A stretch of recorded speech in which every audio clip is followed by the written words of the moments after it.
Buenos días con todos. Yo soy el doctor Giancarlo Paredes, médico especialista en medicina de emergencias y desastres.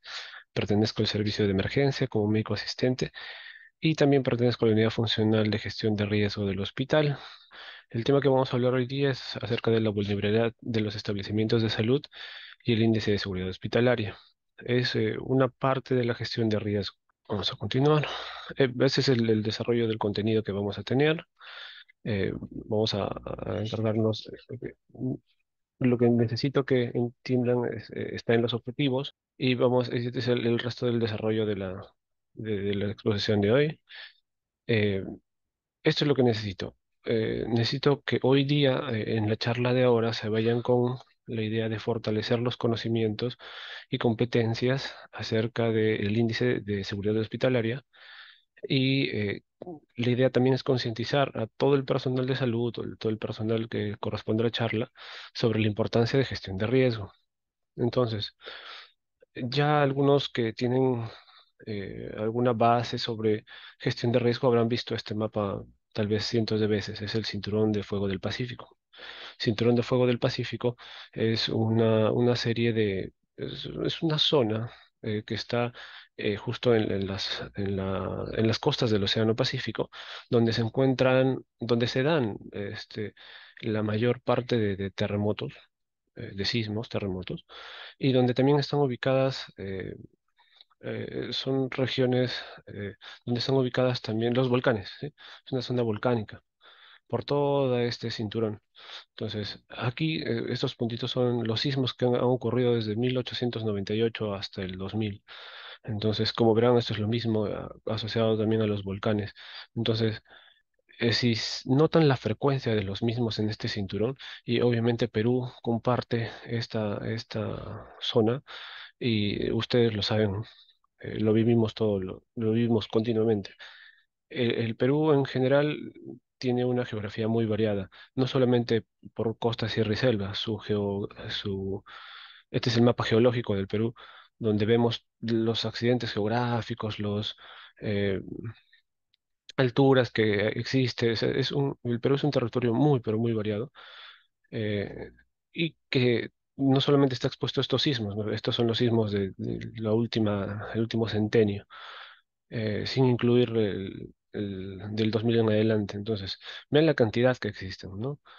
Pero no solamente estamos hablando de sismos, también estamos hablando de otro tipo de peligros. Por ejemplo, este es el mapa de los aludes, de los deslizamientos, perdón, mapa de los deslizamientos.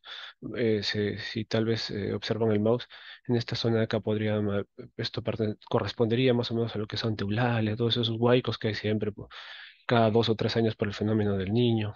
Entonces, este es otro mapa de huaicos, aluviones, eh, que se habían eh, objetivado a través de un estudio de la INGEMET. Esto es ya de hace algunos años atrás. Ahora hay un mapa en realidad muy moderno, solo que es un poco más interactivo. Entonces, este es un mapa de inundaciones, por ejemplo, ¿no? Lo cual ha determinado que ciertas zonas del Perú sean de muy alto riesgo, ¿sí? De riesgo que esta población tenga un daño por un peligro, ¿sí? Por un peligro, por un fenómeno natural, por un fenómeno producido por el hombre, tal vez, ¿sí? Estas son las zonas, en marrón, estas son las zonas con más alto riesgo, ¿no? Las zonas naranjas con las zonas con riesgo alto. Estas son zonas con riesgo mediano y riesgo bajo las de verde. Entonces, este es como un consolidado de todo eso, es un mapa multipeligro del Perú. Entonces, vemos que casi todo el Perú está ahí. Eh, ya habrán escuchado del qué pasó en Ancash en mayo del 70. Este es el Nevado Huascarán, y acá una parte de su cornisa se desprendió y enterró todo un pueblo, Yungay, donde hubo 70.000 muertos. Todo el pueblo se perdió en ese desastre. Eso es hace más o menos 50 años, ¿sí? Pero vámonos más reciente, vámonos al fenómeno del Niño del 98. Esto es Tumbes, la ladera del río Tumbes. donde hubo inundaciones, fue uno de los peores fenómenos del niño que hubieron. Y obviamente después de esto no solamente fueron eh, pérdidas materiales, sino hubo después toda una serie de eventos posteriores como contaminación de las aguas, y con las respectivas epidemias, donde hubo, además de los heridos de esa época, hubo también, víctimas, víctimas, ¿no? Heridos humanos, personas, eh, por enfermedades después del mismo desastre, ¿no? Esto es más reciente, incluso es en Pisco, en el 2007. Sí, en Pisco en el 2007 en agosto del 2007, hubo un sismo de 7,9 grados por más o menos un minuto. Eso pasó más 6 de la tarde para 7 de la noche. Estaba oscuro, se fue la luz de todo Pisco. Hubo daños materiales en toda la ciudad, incluidos establecimientos de salud. Este es el terremoto de 2007 en Pisco, donde en todo Pisco el 97% de sus camas hospitalarias se perdieron. Pero no solamente hubo pérdidas mm, materiales, ¿no? Lamentablemente hubo pérdidas, este, hubo víctimas y hubo personal de salud, el cual también sufrió. Esto es más reciente, eso es el 2017, solamente hace 6 años, con la venida del nuevo fenómeno del Niño. Ya para enero, para la tercera semana de enero, para la tercera, claro, la tercera semana de enero ya habían reportado 17 establecimientos de salud afectados. El fenómeno del niño en esa época continuó y hubo más del cuádruple afectado. ¿Qué les parece hace 6 meses, en marzo? Esto es por el huracán Yaku. Eso es mucho más reciente, seguramente todos se acuerdan. 859 instituciones prestadoras de servicios de salud afectadas. Este es en Lambayeque, el Hospital Regional de Lambayeque. Ya para el desarrollo de las siguientes semanas hasta marzo, hasta mayo, se contaron 1.200 hospitales del MINSA y 86 de salud afectados, ¿sí? De los cuales 21 de ellos, de estas IPRES, de estas entidades prestadoras de servicios o centros de salud, establecimientos de salud les llamaremos, estuvieron afectados y no estuvieron operativos. Esto es de hace 3 días. Este es el hospital de Juliaca, el hospital Carlos Monge Medrano, que por las lluvias que están habiendo en ese lugar han tenido áreas que no han podido continuar funcionando. Este es el área de neonatología, donde como ven, aún hay niños porque no tienen dónde trasladarlos y están cayendo goteras, ¿no? El piso está mojado, etcétera, con todo lo que implica. Entonces, en este punto vamos o lo que les he querido mostrar antes es que esta exposición a peligros es este, es cosa común, es cosa que vemos todos los días, desde hace mucho tiempo. No es una cosa que ha pasado hace solamente 50 años, o es algo que ha pasado hace 30 años o hace 25 años. Son cosas que vemos y que pueden pasar eh, en cualquier momento, en realidad. Entonces, ¿a qué, la segunda parte es esto. ¿Qué vamos a definir un hospital seguro? Sí, un hospital seguro es un hospital que va a continuar funcionando en su máxima capacidad en la misma estructura. Entonces, si ocurre un desastre, yo como hospital, si tengo la capacidad de seguir funcionando, seguir atendiendo gente, no solamente atender la emergencia, seguir las operaciones tal y como seguían, con la capacidad que tengo, ¿no? Y en mi misma estructura, de repente sí hay sitios dañados, de repente no hay sitios dañados, pero en mi misma estructura, sin necesidad de tener que trasladar mis servicios a otra institución, o yo qué sé, o de cerrar mis puertas. Entonces, si sigo atendiendo, entonces mi hospital es un hospital seguro. ¿Y de qué depende? De la seguridad de la edificación, por ejemplo, de qué tan seguros sean mis muros, mi construcción, las columnas, qué tan seguro, qué tan bien estén asegurados los equipos biomédicos. Está bien, puede ser un desastre tipo un sismo de 7 grados, nada más donde mi hospital esté bien, o sea, no haya ocurrido mayor cosa, no se hayan caído no se habían caído los muros de ninguna de mis pabellones, pero todos los equipos que estaban adentro no estaban asegurados. Todos mis monitores se cayeron, mis líneas vitales como el oxígeno se rompieron y no podemos repararlas. Se cortó el agua y pasaron más de un día y ya no tengo agua porque no tengo un plan como abastecerme de agua luego de que me cortan. Mis cisternas son muy pocas y solamente me alcanzaron para mediodía, etcétera. Entonces, y la otra es la disponibilidad de los recursos, ¿no? ¿Qué tal? Viene una pandemia y tengo oxígeno, pero el oxígeno con la pandemia, con lo que tuvimos hace poco, ese tanque enorme que, por ejemplo, tenemos en nuestro hospital, que tiene capacidad para 15.000 metros cúbicos de oxígeno, que en un día, en días normales nos puede durar para 10 días, si es que cortaran el oxígeno el día mismo. eh, en pandemia eso tenía que llenarse cada mediodía. ¿Sí? ¿Qué tal si yo no tengo ese convenio y no tengo la forma o el dinero para los recursos para que lo hagan, ¿no? Entonces, la disponibilidad de suministros y la capacidad de gestión. La capacidad de gestión incluye planes de emergencia, planes de contingencia. Planes de emergencia son planes de respuesta frente a alguna emergencia que vaya a pasar y de contingencia para otras eventualidades como un brote de Guillain-Barré, un fenómeno del niño y planes de continuidad operativa, por ejemplo. Esos son solamente algunos ejemplos de planes de gestión que tienen que tener los hospitales. Planes de continuidad operativa es un plan que dice cómo voy a seguir operando en el caso de un desastre X, ¿no? Ya sea un desastre que comprometa la estructura de mi hospital, como un sismo, un terremoto, eh, digamos, un sismo de 8,5 grados arriba.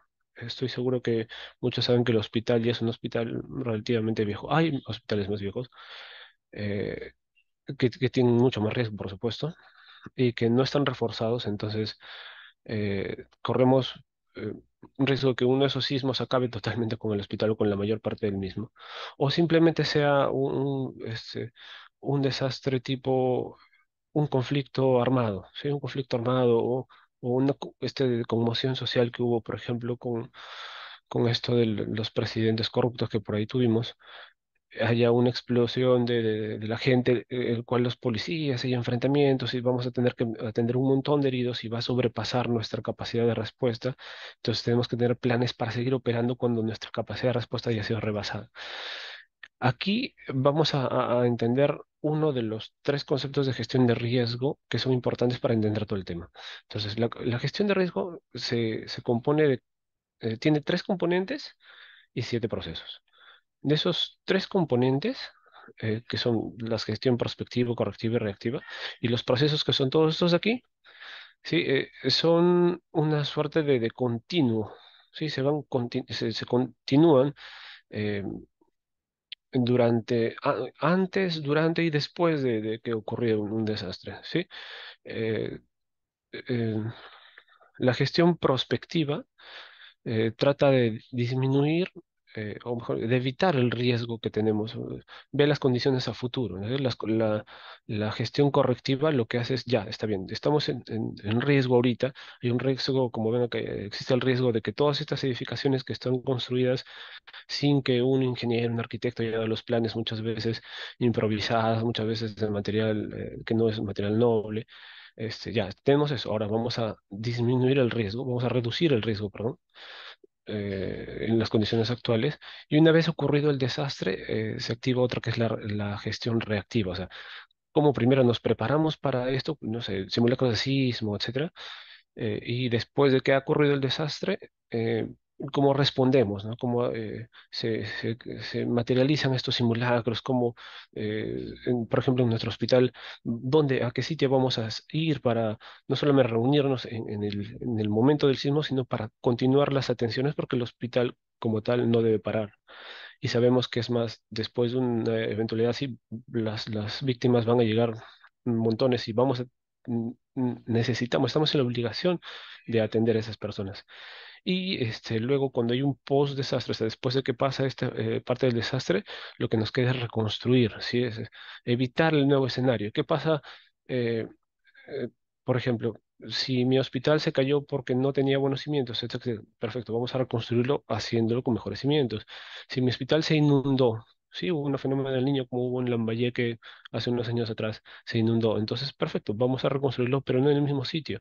Vamos a reconstruirlo en un lugar más alto donde esto no vuelva a pasar.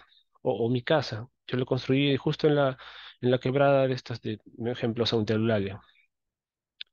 Entonces sí, eso es fácil.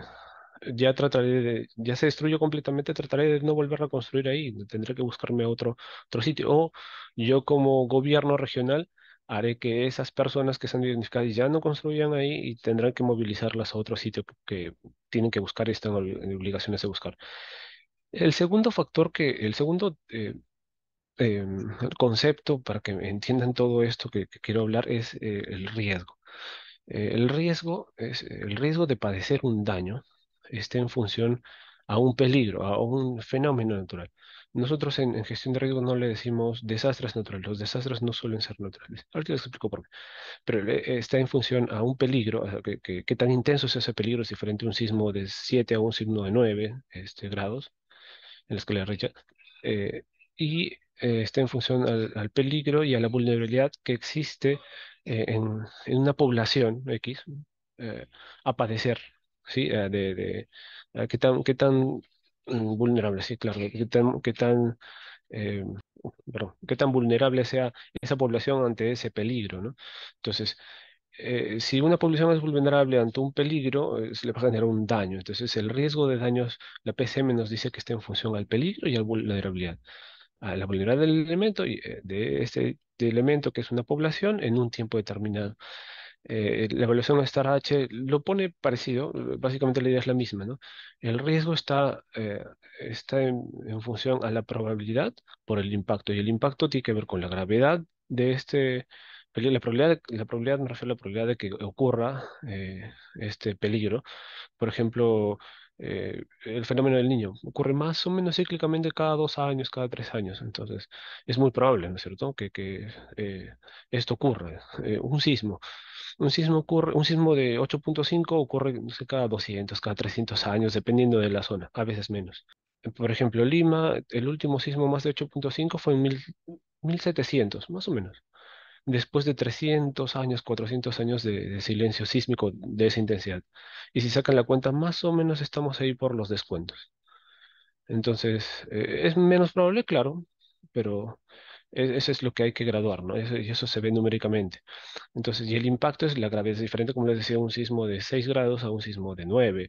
Y qué tan vulnerable sea. Es diferente mi hospital bien construido a un hospital improvisado que tenga muchas zonas que no han sido eh, parte principal de la estructura, que se han ido agregando sin de repente seguir las normas de urbanismo o las normas de construcción de hospitales que existen. Y también la capacidad de afrontamiento que tengo contra este desastre. Entonces, todo eso ven el riesgo. Y si se dan cuenta, el tercer conceptito que es importante es, ¿qué pasa si es que yo no me hubiera expuesto a esto? Si es que yo no me hubiera expuesto a esto, pues no hubiera pasado eso. Si yo no hubiera construido mi casa ahí, por ejemplo, no se me hubiera caído. Entonces, un desastre ocurre cuando hay una persona, una población, gente en general, que está expuesta a hacer. Porque ese río, esa ladera, ese sismo existen desde hace muchos millones de años. Entonces no es como cosas nuevas. Ese río no pasa ahí desde la semana pasada o después de que yo empecé a construir mi casa. Entonces, solamente cuando hay personas involucradas se convierte en un desastre. ¿Sí? Si es que yo no hubiera construido mi casa ahí, entonces no sería un desastre. Si es que no hubiera hecho mis casas en la ladera de Santa Eulalia, como les explicaba, de repente no se hubieran perdido casas, no se hubieran perdido vidas. Si es que yo hubiera hecho buenos planos o hubiera seguido las normas de construcción, de repente no hubiese habido, eh, mi hospital seguiría continuando, no hubiera tenido que evacuar a la gente, eh, evacuar a gente para que siga atendiendo en otro sitio, etcétera, ¿no? Entonces, hablemos del índice de seguridad hospitalaria. Como les había explicado antes, la idea de gestión de riesgo aquí es uno de los componentes es estimar, y ese componente está a través de todo el desastre, antes, durante y después. ¿Estimar qué? Estimar la probabilidad de riesgo. Entonces, ¿cómo estimamos la probabilidad de riesgo? Ya sabemos que el riesgo está en función a la probabilidad de que ocurra y una vulnerabilidad o un impacto, ¿no? Entonces, un índice de seguridad hospitalaria es una forma de estimar el riesgo.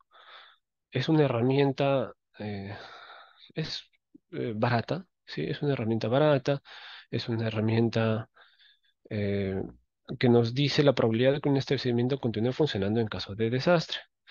Entonces, es confiable, es como les digo, de bajo costo y lo que te dice es que te da una idea ya, o sea, inmediata. Tú terminas el cuestionario, porque es una serie de cuestionarios, el cual te dice, sí, tu hospital sí va a seguir funcionando en caso de tal desastre. Normalmente siempre se ponen como lo peor eh, un sismo. Sí, un sismo.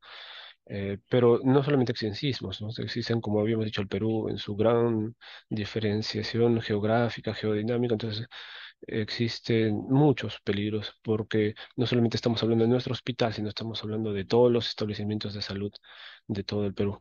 Entonces, ¿qué pasa? Este índice nos da un valor numérico que expresa dicha probabilidad lo cual va a identificar las intervenciones a mejora del establecimiento de salud. O sea, tenemos que, nos va a decir qué es lo que está mal, nos va a identificar y el objetivo es que corrijamos esas cosas, ¿sí? Incrementar la capacidad de afrontamiento para responder ante emergencias y desastres mediante la identificación de las vulnerabilidades de estos establecimientos de salud.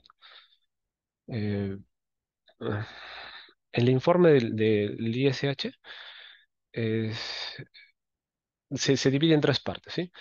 La primera parte es la información del establecimiento de salud, una información general. La segunda parte es una lista de verificación de la seguridad hospitalaria, la cual se divide en esos componentes que les había avisado, ¿no? Estos componentes que dan la seguridad del hospital. Es su parte estructural, su seguridad estructural, la no estructural y la de gestión de riesgo. Entonces, esta serie de cuestionarios depende de la complejidad que tenga el establecimiento de salud y son 93 para los de mediana baja y 151 para los de complejidad alta, ¿no? Establecimientos de complejidad alta, y una tercera parte que incluye un plan de intervención. O sea, ya vimos qué cosas tiene vulnerable el hospital. No tiene buenas líneas vitales, no tiene, solamente cuenta con un agua para mediodía, no tiene adecuado estas máquinas que producen energía luego del corte, se me fue, perdón. Entonces solamente tiene energía para 4 horas, por ejemplo. Después de ahí no vamos a saber qué hacer, no hay combustible para cargar esa máquina, entonces generadores eléctricos. Eh, entonces, em, listo, entonces ya hemos identificado y la tercera parte de este informe del índice de seguridad hospitalaria es el plan de intervención. Ya, perfecto. ¿Qué vamos a hacer? Y depende de cuán mal estemos, va a salir un puntaje, que lo van a traducir en letras como ABC. Entonces, la calificación depende de qué tan mal estemos y qué intervenciones se tienen que hacer. Por ejemplo, C significa que tenemos intervenciones urgentes, inmediatas, en el hospital, porque el hospital corre un gran riesgo. Ves que necesitamos hacer intervenciones a corto plazo y la categoría A significa que sí, pues el hospital va a seguir funcionando en toda su capacidad después de ocurrido el desastre X, ¿no? ¿Qué vamos a evaluar al principio? Vamos a evaluar todas las amenazas. Todas las amenazas son todos estos fenómenos naturales perdón, peligros generados por fenómenos naturales o peligros inducidos por acción humana. Desde volcanes, que obviamente aquí en Lima no lo hay, pero Arequipa tiene tres volcanes, cuatro volcanes y toda esa parte de la cordillera. Este, Moquegua más tiene otro volcán que están activos, ¿no? Y hay un centro de vigilancia de volcanes donde están apuntando cámaras todo el día a los volcanes y registran si es que están humeando. etcétera, ¿no? Que son, se llaman peligros generados por fenómenos de gentinamia interna, como los sismos, los tsunamis. Ah, hay peligros por geodinámica externa, como los deslizamientos, los salud, ¿se acuerdan de este caso de la señora del Huayco de San Bartolo, ¿no? O fenómenos hidrometeorológicos que van desde inundaciones hasta sequías, o desde incendios forestales hasta las heladas, ¿no? Los que conocemos como heladas, que son anualmente, eso es algo que pasa anual en nuestro territorio, o peligros inducidos por la acción humana, ¿no? Como guerras o peligros biológicos como el que tuvimos hace unos años atrás con la pandemia. Vamos a evaluar la parte estructural, que es más o menos el 15 al 20% de toda la obra civil, el cual, el cual lo que evalúa son por ejemplo, los muros, las columnas, las vigas, las losas, o sea, toda la parte que mantiene en pie al hospital, ¿no? Cimientos, los muros que soportan las vigas, ¿no? Aquí hay un daño, obviamente, estructural a este hospital, ¿no es cierto? Daños en las columnas principales, por ejemplo. Este es el hospital de Ica, ¿no? La forma de la estructura, estas estructuras irregulares como los hospitales antiguos no son muy buenas para un sismo. Es mejor estructuras regulares, ¿no? Que no tengan pisos escalonados, porque ahí se concentra la fuerza en el movimiento y hace que se colapse más rápido. Tenemos en el Perú, bueno, esto es para el 2016, no encontré el cuadro actualizado, pero son más de 8.000 centros de salud, de todas las categorías, eh, establecimientos de salud en todo el Perú. Entonces, de los cuales, perdón, los cuales muchos están construidos bueno, el 15% están construidos en suelos que no son adecuados y también, por ejemplo, la antigüedad de los mismos, ¿no? Se habla de que más o menos que es el 4% de todos los hospitales de Lima, entonces son, tienen una antigüedad de más de 100 años, de los hospitales del Perú, tienen una antigüedad de más de 100 años. Entonces, ese es el hospital, por ejemplo, 2 de Mayo, ¿no? Es una foto de hace 50 años y esta es una foto de hace 8 años, 9 años atrás. Entonces, estos hospitales tienen de por sí mayor riesgo por su estructura, que hace muchos años cuando se construyeron no tenían estas normas técnicas con lo que se debería construir, ¿no? Muchos incluso no fueron construidos para ser hospitales. Entonces, en el componente estructural, el componente estructural van a evaluar los eventos anteriores, las amenazas que ya les había hablado, todo lo que afecta a la seguridad del edificio y la integridad del edificio. Este es el mapa de vulnerabilidad estructural de nuestro hospital, donde van a ver todas las zonas que están rojitas, son las zonas que se van a caer en caso de que haya un sismo mayor de 8 grados. Las zonas amarillas con menos probabilidad y las zonas verdes son las que quedarían en pie, ¿no? Que podrían quedar en pie. Por ejemplo, la Torre de la UCI, Mamis, Cenex, que son edificaciones más nuevas. Este es como se ve una estimación de riesgo, ¿no? Las amenazas, todas esas amenazas que habíamos hablado, este es del hospital, específicamente del hospital. Entonces, todas las amenazas que habíamos hablado, todos los antecedentes que hay, ahí más o menos estimar el riesgo. Obviamente, la estimación de riesgo, la parte estructural la tiene que hacer un ingeniero civil, ¿no? El segundo componente del índice es el componente no estructural. Sí, es lo que más cuesta de la obra civil, el 75, el 85% de la obra civil, que son todas esas cosas que están, eh, que hacen, que eso, claro, que componen el hospital, por ejemplo, ventanas, la cialítica, los equipos de anestesia, los monitores, el falso cielo, todas esas cosas, otras cosas arquitectónicas, no sé, los letreros, las camas, las sillas, todas esas cosas que van adosadas a la pared como interruptores, etcétera. Así, cualquiera de los equipos, en sala por ejemplo, en farmacia, los almacenes, los anaqueles, todas esas cosas. Evalúo, por ejemplo, la seguridad lo que tienen. Una cialítica que esté bien asegurada, unos anaqueles que tengan buen espacio para transitar, que sean seguros también, que Están construyendo, por ejemplo, ahora un segundo piso en almacén de farmacia. Entonces, que ese segundo piso, claro, con las normas que debe construirse, entonces existen unas normas para construcción de almacenes, etcétera. Entonces es la parte estructural, pero dentro cómo ubiquen las cosas, cómo aseguren las cosas, toda la parte no estructural, ¿no es cierto? Todas esas cosas se evalúan, que es lo que también más cuesta del hospital. Como ven todos estos implementos, todos esos equipos, este oxígeno, por ejemplo, que no parece estar asegurado, solamente está apoyado.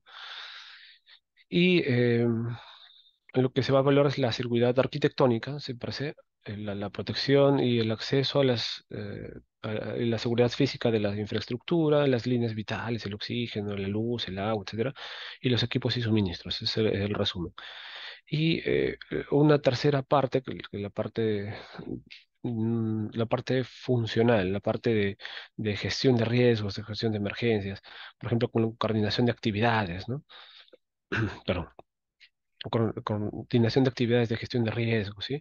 La respuesta del establecimiento de salud en materia de emergencias, que tengamos planes de respuesta, que tengamos formas de comunicarnos después de los desastres. Por ejemplo, en Cayetano tenemos radios Tetra, eh, en caso de desastres para poder comunicarnos, los han visto de repente en los simulacros, el recurso humano y que también esté preparado este recurso humano, que participen en los simulacros, que conozcan los planes que existen. Ahí estamos tratando de sociabilizarlo con esta gestión.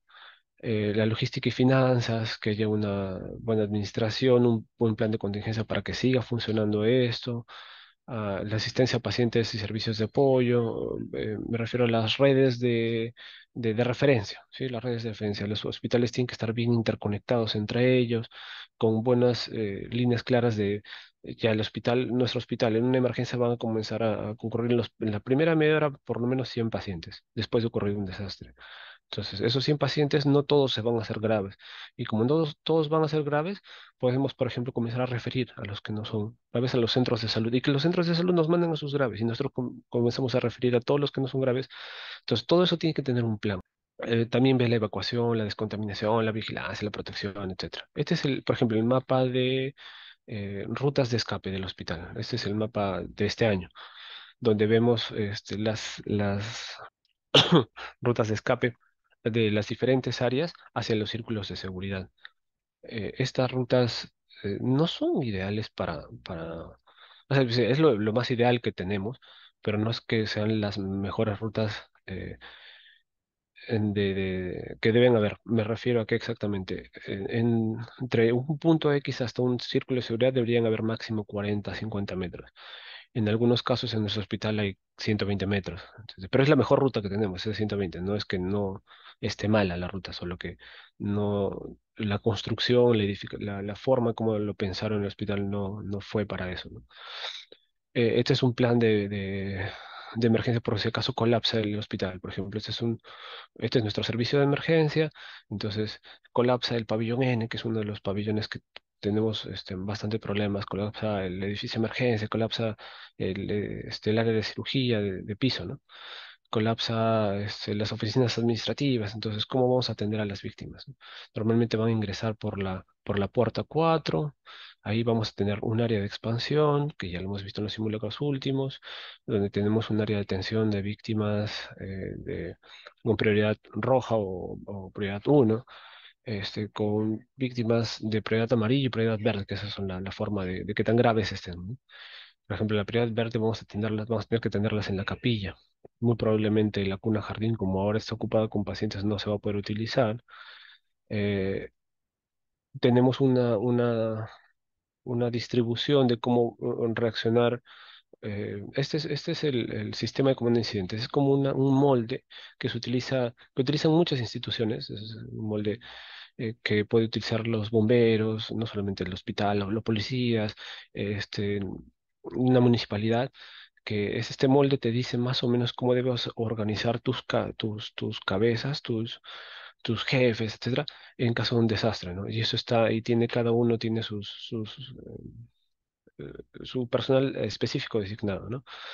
Por ejemplo, el comandante de incidentes sabemos que es el director del hospital, pero es de noche, no está el director del hospital presente, o es el jefe de guardia, o de repente la persona con más capacidad de gestión de riesgo que tenga en ese momento. Es de tarde y está el doctor Jerez Chumpitas, que es el jefe de la unidad funcional de gestión de riesgos, el más capaz ahorita en gestión de riesgos. Él está presente, pues él podrá asumir en vez del jefe de guardia si es que no tiene la competencia. Y tienen sus jefes, sus oficiales, etcétera, etcétera, que eso es en realidad otro tema, ¿no? Eh, Esta es nuestra capacidad de organizarnos, ¿no? Tenemos planes de contingencia, ahora estamos presentando el plan de emergencia y el plan de continuidad operativa, para que se saquen ya su resolución y los tengamos, y después sociabilizarlos. Eso tiene que ser dentro de muy poco, me refiero a esta semana. Simulacros, ¿no? Simulacros como los que hemos visto hace poco. Por ejemplo, esto es nuestra capacidad de recursos humanos y suministros de nuestro hospital. Si es que, en teoría, esto me parece que ya está actualizado. Tenemos 6 cisternas, 6 tanques, con tantos metros cuadrados. Según este manual Esfera, que es un manual cómo se administra el agua en caso de desastres, esto nos debería durar 2,1 días, pero en realidad nos dura medio día.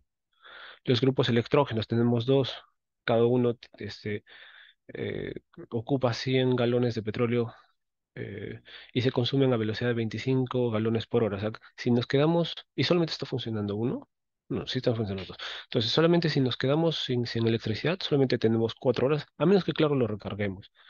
Eh, la cosa sería tener la capacidad de gestión de que tengamos galones de petróleo almacenados por si pasa esto, ¿no? Y que deberíamos tener. Deberíamos. El oxígeno, como ya les comenté, tenemos tanques de gas para usar los calderos, solamente tenemos uno de los dos calderos operativos, etcétera, etcétera. Eso nos pone en una vulnerabilidad alta ante cualquier desastre.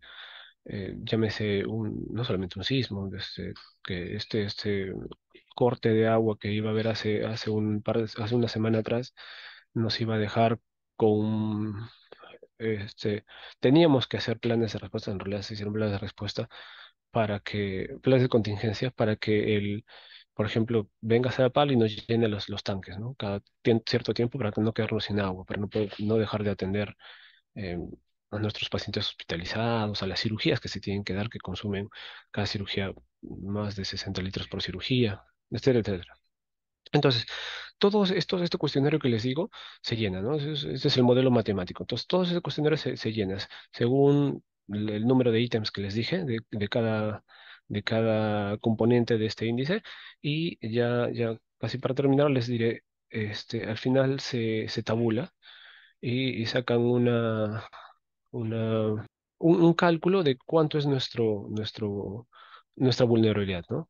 De la parte estructural, no estructural y funcional, cuánto tenemos alta probabilidad, poca o baja probabilidad, y saca un ponderado que también lo sacan en gráficos y te da un índice de seguridad y un índice de vulnerabilidad. El índice de seguridad, este es el índice de seguridad hospitalaria, por ejemplo, de este ejemplo, está en B, es 0,44, que corresponde aquí. Entonces, se requieren medidas necesarias a corto plazo, ya que actualmente los niveles de seguridad del establecimiento pueden potencialmente poner en riesgo a los pacientes, al personal, etcétera. Si fuera C, necesitamos medidas urgentes. Y si fuera A, perfecto, sigue funcionando, sí, sí, eso les había mencionado. Eh, el otro, el otro, este es el del Hospital Calle André del 2019. Estamos en el límite inferior de B, por ejemplo. O sea, sí necesitamos medidas necesarias a corto plazo que se están tratando de hacer. Eso son en realidad muchas. El índice de seguridad de los componentes, claro, como les dije, el componente estructural lo tiene que ver por lo menos un ingeniero civil, el no estructural por lo menos un arquitecto, y el funcional por lo menos un personal de salud, ¿no? Médico, etcétera, el que esté capacitado. Entonces, eh, este índice, este es nuestro índice de vulnerabilidad, que en realidad ha bajado con respecto a los años. Esto solamente hasta el 2019. Tenemos uno más moderno, que igual seguimos en categoría B. Y la última parte es el plan de intervención. Entonces, ya tenemos, como les había dicho, el plan de intervención, ya tenemos identificados todo lo que somos vulnerables dentro de nuestro hospital. Ahora nos toca hacer algo. Este plan de intervención, es un listado de intervenciones donde vemos, sí, qué es lo que vamos a hacer un listado de problemas, ¿no? La parte estructural, no estructural, y una lista. El techo de pediatría se cayó, porque está mal proyecto. Es reforzar el techo de pediatría, ¿no? O reconstruir el techo de pediatría. Vamos a priorizar estas vulnerabilidades que tenemos. Para eso también existe una fórmula, te cuento la extensión que esté el problema, la factibilidad que sea de repararlo o de reconstruir, etcétera, y la importancia que tenga, ¿no? Eso es mucho más importante de repente un problema que afecte a muchos pacientes que solamente un consultorio que de repente se puede mover y esperar un poco. Es un ejemplo nada más. Se depende mucho del hospital y que vamos a priorizar, darle un puntaje y vamos a priorizarlos estos problemas y luego los vamos a poner una matriz de intervenciones, ¿no? Donde vamos a incluir las metas que tengamos, la prioridad que va a tener uno, dos o tres, la descripción de los bienes y servicios, su unidad de medida, vamos a más o menos presupuestar, poner un monto de ese gasto, le vamos a poner un cronograma, y le vamos a poner una fuente de financiamiento. ¿De dónde va a salir eso? Normalmente el presupuesto de gestión de riesgos es el PPR 068, ¿no? Los índices de seguridad hospitalaria no reemplazan a los estudios de vulnerabilidad. Los estudios de vulnerabilidad, por ejemplo, sísmica, el del Hospital Cayetano tiene uno del 2016. Son estudios mucho más complejos, mucho más costosos. Entiendo que ahora a través de un convenio se está haciendo un estudio de vulnerabilidad del pabellón N nada más. El pabellón N es donde está Gastro, Altura.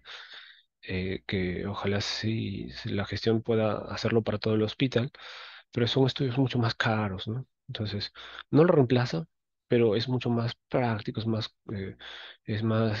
mucho menos costoso, es más fácil de hacer. Igual necesitas especialistas, pero nos da algo más ya. Entonces, como conclusiones, ya terminando, em, ¿qué diríamos? Que existe una falta de preparación y concienciación sobre gestión de riesgos, sí, en toda la población, no me refiero solamente al hospital. ¿Cómo podemos mejorar esto? No solamente participando en sismo, en simulacros, ¿no? Sino también siendo parte activa, por ejemplo, eh, brigadistas, ¿no? Existen brigadistas hospitalarios, brigadistas como brigadistas de atención de pacientes directamente, brigadistas de búsqueda y rescate, de incendios, etcétera. Y lo que vamos hablando, ¿no? El índice de seguridad hospitalaria como una herramienta de evaluación rápida, confiable, que analizando sus componentes inicia cambios, creando un plan de intervención. Y bueno, eso sería todo por ahora.